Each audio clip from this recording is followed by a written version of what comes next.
Mga kapatid, masikip ako dito sa shop kasi meron akong bisita galing ng California. Ito po, sila Kaabit. Saan po kayo sa California? Sacramento. Sacramento po. Pero ano po, galing po kayong Guadalupe? Guadalupe. Guadalupe Tapos po. Buting. Buting, tapos po ang Kaabit. Ako'y Tipas. Guadalupe, Buting, At Tipas po, Pateros. Talagang nandun lang po, Tipas tapos Buting. Ayan, mga kapatid, yung mga series of vlogs ko, puro California sinasabi ko kasi gusto ko makita si Arnold Schwarzenegger dun. Pero dahil nga po, yung California, ang talagang mahigpit ang batas nila pagdating dito sa global warming at saka sa yung sa mga pollution na yan. Tatanungin po natin, pag bumili daw po kayo ng bagong sasakyan doon na electric vehicle, meron tax credit na 7,500. Maaaring meron. Pero kasi yung sa amin Honda eh. Ay, Honda po. Honda Accord. Pero hindi pa po electric. Hindi pa. Ay, kaya bibili po kayo Tesla. ng... At Tesla na po yung sa inyo. Ay, di ba? Oh. Bibili ng Tesla. May mga kapatid tayo doon na ang nabili ay Tesla. Tesla po. So meron silang tax credit ng 7,500. Malamang sila. Kaya Oo. lang siguro ay sinisimple nila, baka ayaw ipahingi. Pero daw po, pag bumili ka daw po ng second hand doon na electric vehicle, $4,000 naman po yung tax credit. Oh. Pag second hand.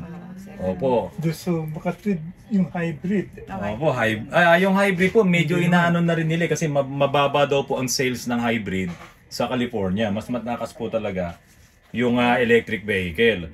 Tapos, ang sabi po ng presidente po doon, sige, para bumili sila ng electric vehicle, higpitan mo yung emission. Kaya higpitan mo yung emission sa inyo. Pag bumagsak po kayo sa emission, tama po ba may mga penalties na i-charge? Tsaka hanggat hindi naiayos, hindi mairerehistro. Hindi mo mairerehistro. Yung sasakyan niya. Kapag magre-renew ka ng sasakyan, padadala ka ng notice na you have to renew. Tapos pagka ang sasakyan mo ay luma na, kailangang may yung smog test. Maipasa lang yung sasakyan ang smog test para bigyan ka ng registration. Para ma-rehistro nyo po. Kasi hanggat hindi pumapasa sa smog test, hindi ka bibigyan ng registration. Hindi magagamit yung sasakyan. Tingnan mga kapatid, ang sobrang higpit doon. Smog test pa lang, hindi na marirehistro. Hindi talaga, hanggat di mo kinokorek ang mistake mo na, yung smog test. Sasabihin naman sa'yo na dalhin mo sa smog test station para nagbabayad kami ng $70. Kahit na ganun kahigpit na nga po doon, sila pa yung talagang nagpa-pioneer dito para mawala nga yung mga nagkokos ng pollution. Ay talagang grabe ang pollution dito sa Pilipinas. Dito po, tingnan nyo. Sobrang polluted. Parang fog. Yung lang mga jeep, naku, Kaya naman po pala ang Uhulihin ka. Uhulihin po talaga. Uhulihin ka. Sabi po, pag sira yung catalytic converter doon, talagang hindi ho makakapasa eh. Hindi Maski sa Canada, ganun din. Tapos ninanakaw daw po yung catalytic converter doon. Totoo yun. Totoo po yun. Medyo mahal kasi yun. Oo. Kaya naman pala ang gaganda nyo po kasi ang sariwa yung mga hangin po doon, sariwang-sariwa. Tignan nyo naman ho yung kulay ko sa kulay namin ni Ay, grabe ka naman. Mga kapatid, magandang hapon po sa inyo. Sa loob ng 3 araw, hindi po tayo nakapag-vlog. Kasi nga po, busy lang. At hindi tayo nakapagkwentuhan. Pero kaninang umaga, merong magandang balita. Isang MVP, pumirma siya ng 16 billion agreement para po mapatakbo ng kanyang kumpanya with Mr. Leandro Lebiste. So ang Meralco na po ang magpapatakbo ng halos sa lahat ng mga solar firm dito po sa Pilipinas. At ang sabi po nila dyan, hindi lamang yan dito sa Asia malaki, kundi sa buong mundo, ito po yung pinakamalaking solar generation ng energy. At kaya po nitong mag-generate ng 3,500 megawatts na energy at kayang mag-store ng 4,000 megawatts hours sa battery. Mag-i-store sila ng energy. So sabi nila, ito yung pinakamalaki. Mga kapatid, bakit ko naman to sinasabing malaki at magandang balita para sa atin? O hindi po ba marami pong nagsasabi nung sinimulan ko po ang paggawa ng vlogs tungkol dito sa electric vehicle, marami pong nagsasabi na unahin nyo muna yung mga grid natin, yung sa Meralco na yan, unahin nyo lahat yan kasi pag lahat ng tao meron ng electric vehicle, magkakarga lahat yan sa mga bahay nila, hindi kakayanin daw ng Meralco. At saka parang hindi sila naniniwala na magkakatotoo nga itong batas na to, itong EVIDA Law, Electric Vehicle Industry Development Act. Ang katotohanan po nito, halos lahat ng sangay ng gobyerno nakatutok na rito. DOST, DOTC, LTO, lahat. Pati ang Department of Trade and Industry, DTI. Kasi nga po ito ay isang napakalaking negosyo. So ngayon, may nakausap ako na isang customer namin dito, taga Meralco. Sir, ang totoo po niyan, kami sa Meralco, halos lahat ng mga bagong sasakyan namin na ipinagagamit ay lahat ay electric vehicle na. At ito po ay BYD. Oh, di ba? Yung palang mga ginagamit po ng Meralco ngayon ng mga sasakyan ay galing sa BYD. No, electric vehicle. So si Meralco pala, ngayon pa lang, nagtitipid na. At kasi doon daw po sa kanilang mga parking slots, doon sa Meralco, ay may mga charging station na ng mga electric vehicle na to, ng mga hybrid na to. O tingnan nyo po, hindi po pala natin talaga sila mauunahan. At tapos nga ngayon, sila yung may pinakamalaking pagaganahin na renewable energy, itong solar firm na to, solar project, 3,500 megawatts ang kanilang kukolektahin sa kalikasan at ang kanilang storage ay battery din. So paano hindi mangyayari ang paglipat natin sa electric vehicle? Ayan na, hinahanda na po ni Meralco. Tingnan nyo mga kapatid, yung NLEX, yung hinawakan yan ni Mr. MVP, di ba gumanda ang NLEX? Di ba? Yung mga highways natin na yan, mga super highways natin na yan. Ginastosan yan ng grupo ni Mr. MVP at napaganda itong NLEX. Ngayon, ito naman ang gagawin nila. Itong solar generation, ilalatag nila yan, yung pinakamalaki nga daw dito sa buong mundo. At ang energy na kukunin nila ay galing sa ating araw. At ito na po ay hindi na mag-emit ng mga maduduming lason sa ating kapaligiran at makakabawas tayo sa global warming. Ito ngayon tayo. Meron po kasing nagsabi na yun nga, yung kanina, yung sinabi ko sa inyo, na kapag ka nagsabay-sabay na yung mga magcha-charge sa ating kuryente, sa ating mga wall socket, sa ating bahay, ay mauubos na raw, ay baka daw bumagsak ang ating power grid, sabi nila. Kasi ang lakas daw niyan. Malakas daw magkarga yung mga electric vehicle na yan. Pagka raw yan ay nagkasabay-sabay na. Noong araw, lahat ng bahay natin, ang ilaw, no, incandescent lamp, yung mga mamahal sa kuryente. Diba? Ngayon, LED. Lahat ng mga malls ngayon, ang ginagamit niya, kung hindi CFL, yung fluorescent, LED na lahat. So, napakalaking kabawasan po nun sa konsumo ng enerhiya. Ngayon, ang dami pong nagtataasan ng mga buildings, mga condominiums. Lahat yan, maraming naman natatayo.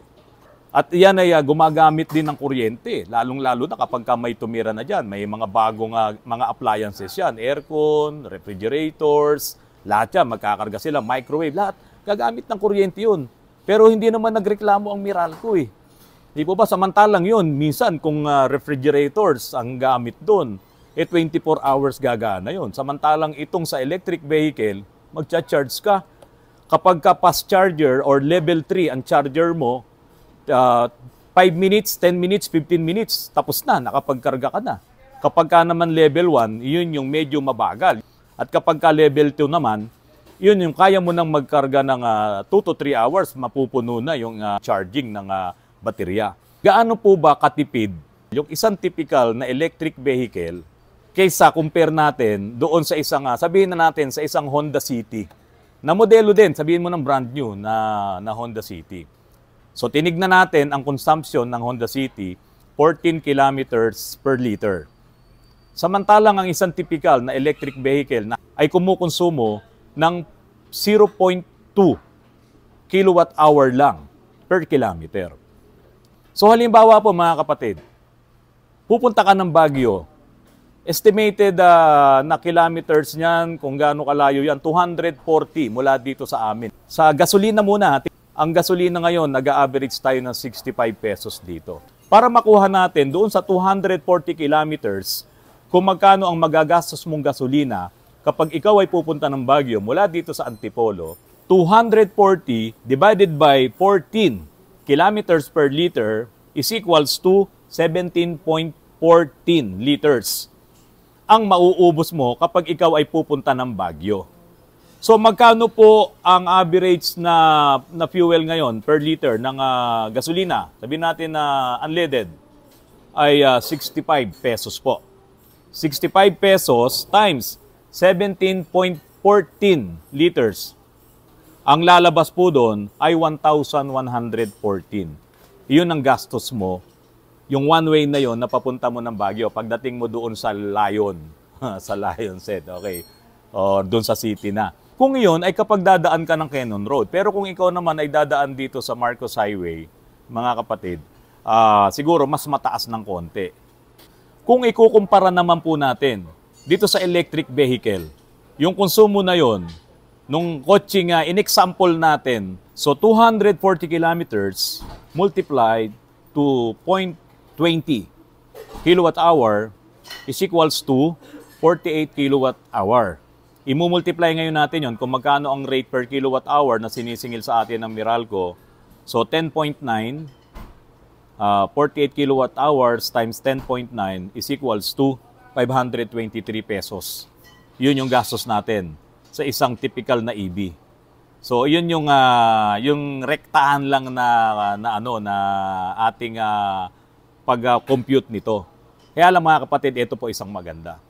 Sa isang typical na electric vehicle, yung hindi pa namin na-convert, no? Halimbawa, yung hindi pa converted, yung talagang original na electric vehicle, meron tinatawag dyan na regenerative braking system. Na every time na ikaw ay nag-minor, sabihin na natin na halimbawa tumatakbo ka ng, hindi nagmi-minor halimbawa tumatakbo ka ng mabilis, binitawan mo accelerator, magre-regenerate ngayon yung ating motor ng voltahe, ng power, para kargahan yung ating baterya. Kasi kapag ka binitawan mo yung accelerator, mawawala yung supply ng kuryente doon sa stator, doon sa EV motor natin, pero umiikot pa kasi yung yung rotor mo dahil nakakabit nga yun sa mga axle. Nakakabit yun sa mechanical parts. So umiikot po siya. Ang tendency naman nun, kakargahan naman niya yung baterya natin. So vice versa yun. Apa ka ng accelerator, bigay ka ng kuryente sa motor, tatakbo ang motor. Pero pag binitawan mo accelerator, automatic siya nga parang nagbe-brake, nagre-regenerate nga siya. Regenerate braking system. Pero kung talagang gusto mo huminto ng bigla, apakan mo yung preno. Pero yun, kaya siya parang nagbe-brake kasi nga po nagkakarga siya. Bumibigat na yung ikot ng motor kasi nga habang umiikot siya doon sa kanyang kinetic energy na yon, so magkakarga na ngayon siya ng voltahe, pabalik naman doon sa baterya mo.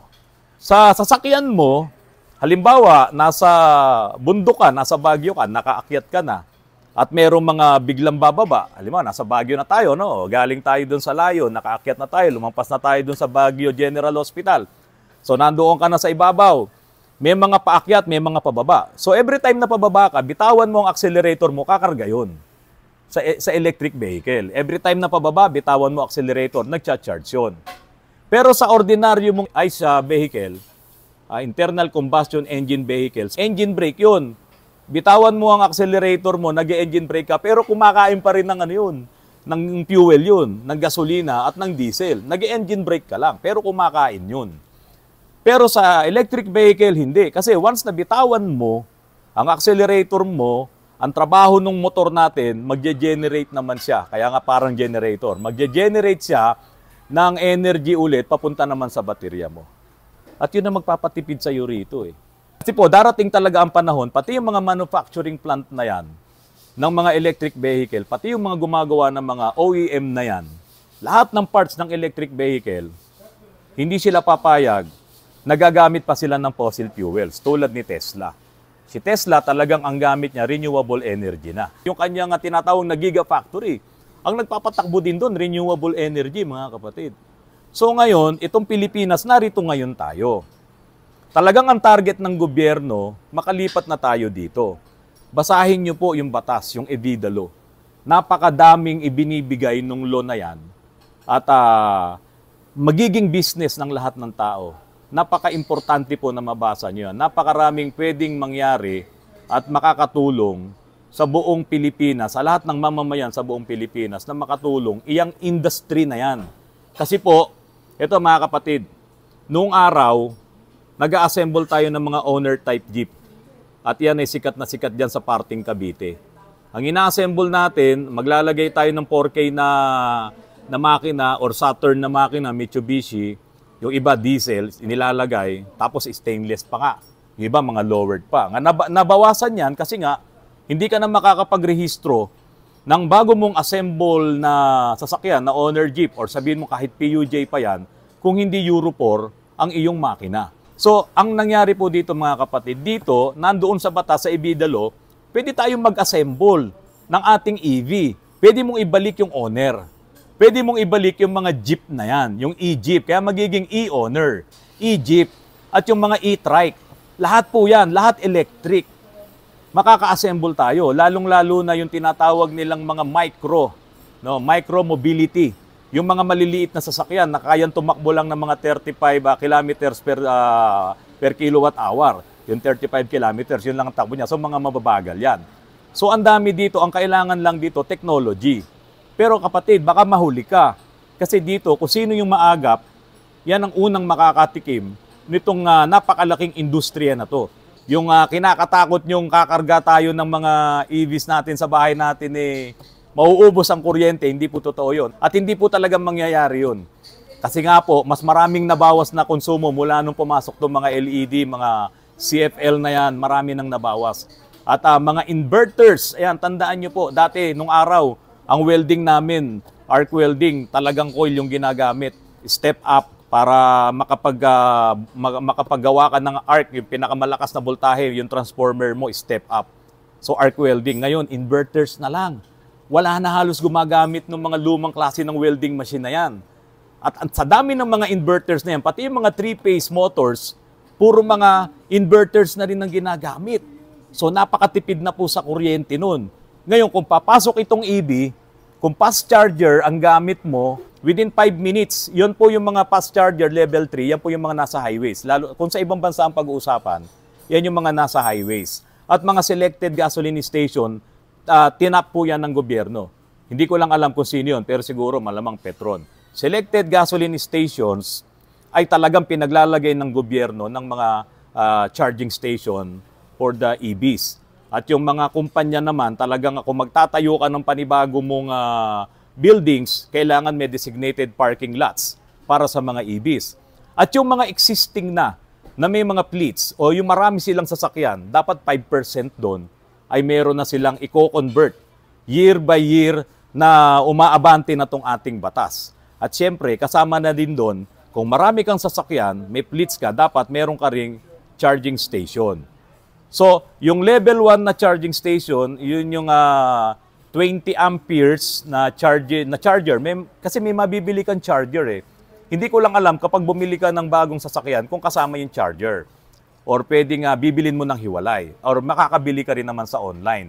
So may nabibiling charger, kung 20 amperes or 30 amperes ang charger mo, yun yung mga nasa level 1. Pwede kang mag-charge doon ng 24 hours, pwede kang mag-charge ng 12 hours. Yun ay low charging yun. So sa isang oras, pwede kang makakuha doon ng mga sa 30 amperes na charger mo. Para makuha mo yung kilowatt niyan, imumultiply mo lang yan sa 220. No? Tapos ang kalalabasan doon ay kilowatt na yon. Halimbawa, 40 amperes yung aking charger. Okay? So syempre, pag 40 amperes ang charger mo, imultiply mo sa 220, yun ngayon ang magiging kilowatt mo. Kaya niyang mag-charge sa isang oras, kaya kanyang lagyan ng 30 kilowatt-hour to 70 kilowatt-hour na nakarga. At yung karga na yon, sabi ko nga sa inyo, kung 0.20 per kilometers, takbo, ang consumption ng EV, ng electric vehicle, 48 ano na yun 48 kilowatts hour na yung nakarga sa'yo, napakarami na nun. Hindi ba? Nakarating ka na nga ng Baguio kung tutuusin. Kung yun yung babasihan natin. So ito, estimate lang po yung mga sinasabi ko sa inyo. Pero para makuha mo nga yung kilowatt ng charger mo, kung iyan ay 40 amperes, makikita mo naman yan dun sa label, 40 amperes times 220 na power source, at yung magiging resulta nun ay kilowatts.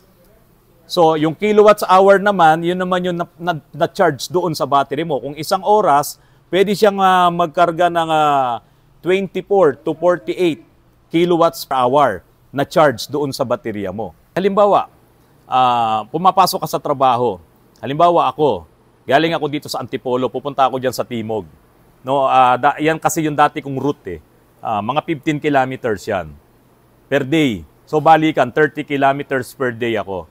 So 30 kilometers per day, kung gamit ko itong isang typical na sabihin na natin, low-end na lang na electric vehicle, 0.20 times 30, tignan natin. Okay. 0.20 times 30 equals 6. So, 6 kilowatt hour yung aking naubos. Imumultiply ko ngayon, magkano ang per kilowatt hour? Ita-times ko sa 10.9 equals 65.4. So, yung aking nagastos na bayad or yung nagastos ko doon sa kuryenteng naubos, 65 pesos, 65.4 doon sa 30 kilometers. At pwede pang bumaba yun. Ibig sabihin, kung ako ay palaging nagre-regenerate ng aking braking system, palagi ko nagagamit yung proseso na yon, kakarga pa yon. Isa lang ang problema, yung traffic. Hindi ba? So yung traffic, bawas talaga yun. Makakabawas talaga sa atin yun, yung traffic doon sa konsumo, sa EV. Pero ganun din naman sa ICE. Di ba? Dito nga sa ICE, meron pa silang low speed pre-ignition. Ang laki ng problema. Di ba? Sa kahabang traffic, ang init ng mga makina, nagdudulot yan ng global warming. Sobrang init. Sa EV, hindi. Kasi nga sa EV talagang, ang iinit nga lang dyan talaga pag nagcha-charge halos yung baterya mo.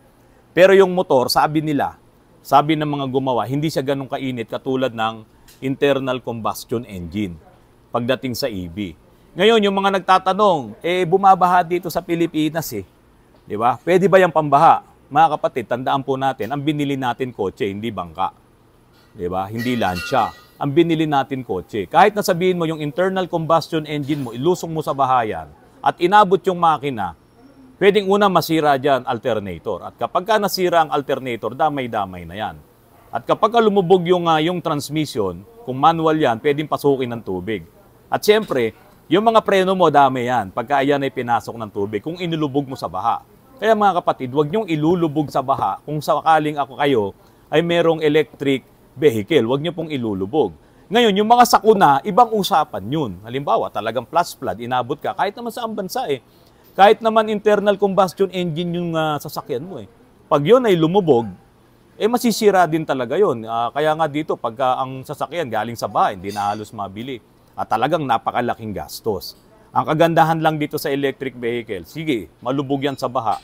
Hindi ka mababaluktutan ng connecting rod. Di ba? O wag mo lang yan paandarin, tiyuin mo lang yan, yung motor mo. Di ba? Walang katulad yan nung isa-isa mo, i-overhaul mo pa, tiyuin mo, buksan mo. Kaya nga dapat ang ating mga kabataan, magkaroon tayo ng training center dito.